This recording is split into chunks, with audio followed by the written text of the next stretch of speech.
Hello everyone, कैसे हैं आप सब। आशा करती हूँ बहुत ही अच्छे होंगे और स्वागत करती हूँ आप सभी का एक बार फिर से अपने चैनल सीपीएस बाय श्वेता में।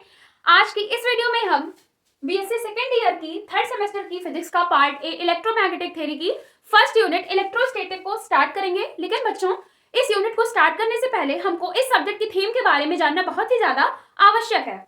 यहाँ पे मैंने एक हेडिंग लिखी हुई है, थीम ऑफ सब्जेक्ट। इस लाइन का मतलब क्या है?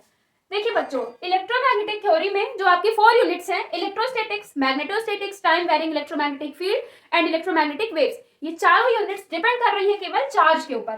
तो चार्ज आखिर रेस्ट में है या यूनिफॉर्म मोशन कर रहा है या एक्सीलरेट कर रहा है, आइए इसके बारे में हम जानते हैं।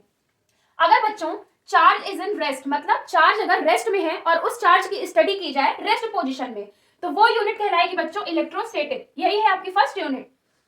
सेकंड, अगर charge is in uniform motion, v constant मतलब वेलोसिटी कांस्टेंट है। यूनिफॉर्म मोशन उसी को कहते हैं जिसकी वेलोसिटी कांस्टेंट हो, तो वो यूनिट कहलाएगी बच्चों मैग्नेटोस्टैटिक्स।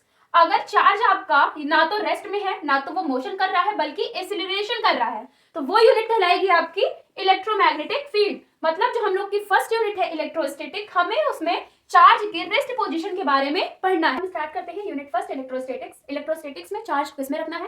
रेस्ट में रखना है। तो यहाँ पे हमने ब्रैकेट में लिख भी दिया चार्ज इज इन रेस्ट, मतलब इस यूनिट में चार्ज के ऊपर जो भी स्टडी की जाएगी वो रेस्ट में रख के की जाएगी। तो आइए जानते हैं कि आखिर चार्ज क्या होता है।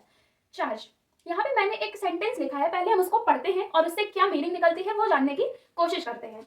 An inherent property of any object by virtue of which object experiences electric or magnetic force of attraction or repulsion, मतलब कोई ऑब्जेक्ट हो जिसकी इनहेरेंट प्रॉपर्टी एक्सपीरियंस कर रही हो, किसका कर रही हो? इलेक्ट्रिक और मैग्नेटिक फोर्स का कर रही हो। कोई ऑब्जेक्ट उसकी इनहेरेंट प्रॉपर्टी इलेक्ट्रिक और मैग्नेटिक फोर्स का एक्सपीरियंस कर रही हो, और वो फोर्स कैसे होंगे? या तो वो अट्रैक्टिव होंगे या फिर वो रिपल्सिव होंगे। अट्रैक्टिव और रिपल्सिव का पता लगाने के लिए हम लोग को ये जानना जरूरी है कि चार्ज पॉजिटिव है या निगेटिव है, तो वो उसकी प्रॉपर्टी को बयां करती है। तो चार्ज क्या है? An inherent property of any object by virtue of which object experiences electric और मैग्नेटिक फोर्स ऑफ अट्रैक्शन और रिपल्सन। चार्ज केवल एक ऐसी इनहेरेंट प्रॉपर्टी है जो एक्सपीरियंस करती है इलेक्ट्रिक और मैग्नेटिक फोर्स का, या तो वो अट्रैक्टिव होगा या फिर वो रिपल्सिव होगा। ये होता है केवल चार्ज। अब आइए उसमें उसकी प्रॉपर्टीज को देखते हैं कि वो पॉजिटिव होंगी या नेगेटिव होंगी, कब अट्रैक्ट करेंगी कब रिपल्स करेंगी एक दूसरे को। तो यहाँ पे हम बात करते हैं चार्ज की प्रॉपर्टीज के ऊपर। नंबर फर्स्ट है चार्ज इज इधर पॉजिटिव और नेगेटिव। मतलब अभी मैंने इस सेंटेंस में बताया कि इलेक्ट्रिक और मैग्नेटिक फोर्स ऑफ अट्रैक्शन और रिपल्सन, मतलब वो अट्रैक्ट कब होंगे रिपल्स कब करेंगे एक दूसरे को, वो डिपेंड करता है पॉजिटिव एंड नेगेटिव चार्ज के ऊपर।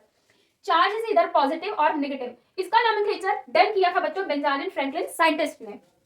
Due to this property electric और magnetic force has attractive as well as repulsive nature. मतलब इसी प्रॉपर्टी के कारण इलेक्ट्रिक और मैग्नेटिक फोर्स एक दूसरे को अट्रैक्ट करते हैं या फिर एक दूसरे को रिपल्स करते हैं। कैसे करते हैं? अगर हम एक पॉजिटिव चार्ज ले लें और एक नेगेटिव चार्ज ले लें, तो ये दोनों आपस में अट्रैक्ट करेंगे या रिपल करेंगे?